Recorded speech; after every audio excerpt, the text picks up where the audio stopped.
अच्छा विशाल सर, कभी कभी ऐसा होता है ना, हम लोग कोई गाना सुनते हैं जी तो हमें ना थोड़ा गलत फहमी हो जाती है कि शायद लिरिक्स ऐसे हैं। फॉर एग्जाम्पल मैंने जब ये गाना सुना ना अर्चना जी, गुलाम फिल्म का, ए क्या बोलती बोलती तू, तू। सुन सुना हाथी का अंडा ला। हाथी तो का मेरे को अंडा ये ला। लगा था कि हाथी का अंडा, तो मैं सोचूं यार आमिर खान और रानी मुखर्जी को ये क्यों बोल रहे हैं हाथी का अंडा ला। तो वो असल में वर्ड था, अब हमें अमृतसर में क्या पता हाथी का खंडाला भी कुछ खंडाला। होता है या कहाँ पे है। जी। तो आपने कभी अपने गानों के लिरिक्स आपके सामने किसी ने गाए हो और शरेआम गलत गा दिए हो लिरिक्स, आपने कभी सुने हैं कभी किसी के मुंह से? मेरा तो सुरूर के वक्त, हाँ। सुरूर के जितने अजीब अजीब वर्जन्स बने, अच्छा। सुरूर वर्ड इतना नया था उस वक्त, तो अलग अलग तरीकों से लोगों ने सुरूर जिस तरह से प्रोनाउंस करते थे, सरूर भी बोलते सुरूर थे। सुरूर जिस तरह से प्रोनाउंस हुआ वो मैं बता ही नहीं सकता हूँ, कि लगा कि बस चलो जो है ठीक ही है बस, और क्या बोले।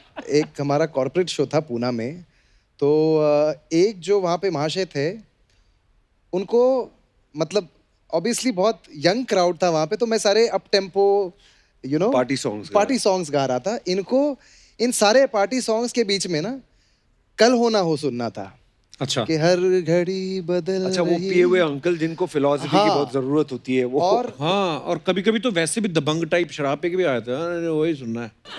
और ये भी नहीं देखते कि मान लो सामने विशाल डडलानी है, किशोर दा का हो जाए कुछ, मतलब कोई कुछ भी तरह की कर ही देता है फरमाइश। जी। तो मैं अपना गाना गा रहा था, मैं इश्क़ गा रहा था, तो दिल की ये गोली ये वो हुआ, तो फिर वो पूरे जो 15-20 मिनट में ना वो पूरे एक्चुअली ग्राउंड का राउंड मार चुके थे और अलग अलग एंगल से मुझे डर्टी लुक्स दे रहे थे। अच्छा। तो एकदम लेफ्ट साइड से जाके फिर ऐसे,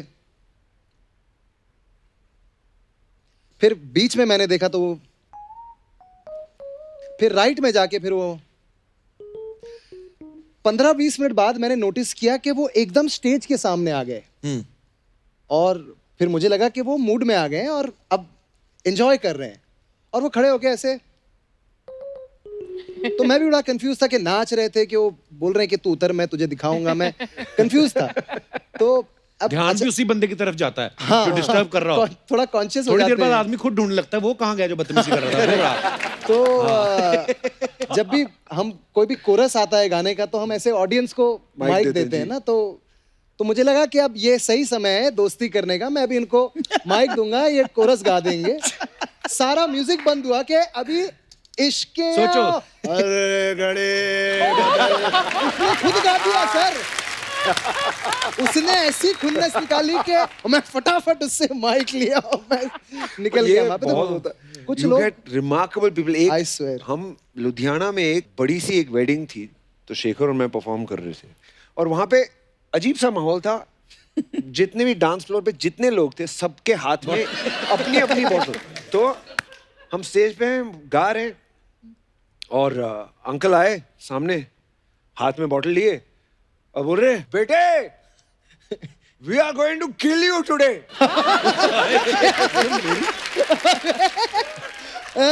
हाँ, so I was like, I stop singing. Shekhar गा रहा था, मैं माइक ऐसे साइड में, अंकल सब मजाक कर रहे हैं, हम भी मजाक कर रहे हैं, ये किल विल की बात क्यों कर रहे हो, मत करो, इसकी कोई जरूरत नहीं है, ठीक है।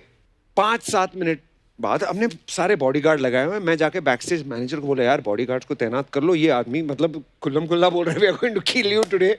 मैं बोला 5 मिनट बाद मैं गा रहा हूँ, मेरे शोल्डर पे ऐसे हाथ, मैं यूं टर्न किया तो अंकल स्टेज पे खड़े, Oh my God. उनके बेटे या बेटी की शादी थी, अच्छा। तो उन्होंने पैसे दिए हैं बॉडीगार्ड के, उनको कैसे तो स्टेज पे भाई साहब आ गए। उनको बहुत बुरा लगा था कि जब उन्होंने बोला we are going to kill you today, कि मुझे अजीब सा लगा, तो ही फेल्ट वेरी बैड। तो ही केम कि मैं इस बात को ठीक करूंगा, और स्टेज पे खड़े मैं मेरे हाथ में माइक है, ये इंसान यहाँ पे ऐसे मेरा कान चबा रहा है और कह रहा है बेटे together you and me will kill all of them. बोला हाँ yes we will kill everybody, okay. Sir कुछ अफवाहें हैं जो हमेशा हम लोग अपने सेलिब्रिटी गेस्ट जो होते हैं उनसे पूछते हैं। आदित्य, आपके बारे में ये अफवाह है कि रामलीला फिल्म में आपने सारे गाने गाए हैं लेकिन क्रेडिट सिर्फ 2 गानों का मिला। सही बात है सर। कैसे? मैंने एक्चुअली सारे गाने गाए हैं, बट सब में मैंने लीड नहीं गाया है। बहुत गानों में मैंने कोरस भी गाया है। अच्छा, तो एक तो तरतर ततड़ है, फिर इश्कियाओं टिश्कियाओं है, फिर एक भला मोरी रामा करके गाना है जो फिल्म में है, गुजराती, मैंने कीर्ति के साथ गाया है। लहू मुँह लग गया में मैंने कोरस गाया है। लाल इश्क में भी मैंने कोरस गाया है। नगाड़ा संग ढोल बाजे में जो गुजराती पोर्शन है वो मैंने कोरस गाया है। तो एक्चुअली मैंने पूरा एल्बम गाया है। very proud of actually you, अंग लगाते भी मैंने गाया है, पर वो आदित्य की जगह पे अदिति लिख दिया है, पर गाया तो मैंने ही।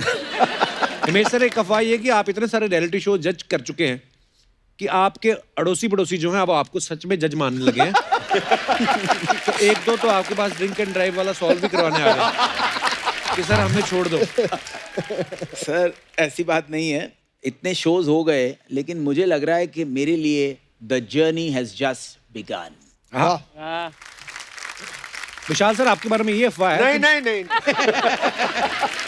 कि आप और शेखर एक साथ म्यूजिक तो करते हैं, लेकिन जब आप टीवी शो जज करते हैं तब आप अकेले जाते हैं जी। क्योंकि अगर आप दोनों साथ में जज बने तो पेमेंट एक ही नाम से आती है, विशाल शेखर, एक ही चेक बनता है, तो झगड़े होते हैं। बिल्कुल सही बात है। आप जब रेस्टोरेंट में जाते हो हाँ और जब आप फ्राइड राइस ऑर्डर करते हो, हाँ तो अगर आप हाफ ऑर्डर करो और 2 हाफ ऑर्डर करो हाँ तो कुल मिला के 1 से ज्यादा मिलता है। हाँ, ऐसी वाला सीन है। वाह, यही कैलकुलेशन वाला। देखो भाई, बिल्कुल। वाह वाह दो सर, हाफ में सिंधी कम नहीं है सर गुजरातियों हाँ, से। मैं यही अरे सोच रहा कम, हाँ। मतलब क्या बात है? हमारी शेखर और मेरी पार्टनरशिप, कच्ची सिंधी वाली जो पार्टनरशिप है, कसम से प्रोड्यूसर्स कांप जाते हैं सुन के।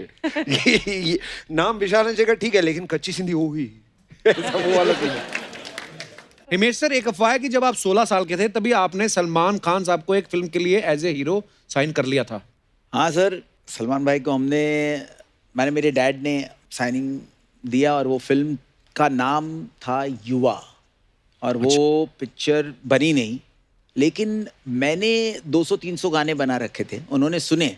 अच्छा, तो मैं सीरियल प्रोडक्शन में चला गया, फिर बहुत सारी सीरियल्स बनाई।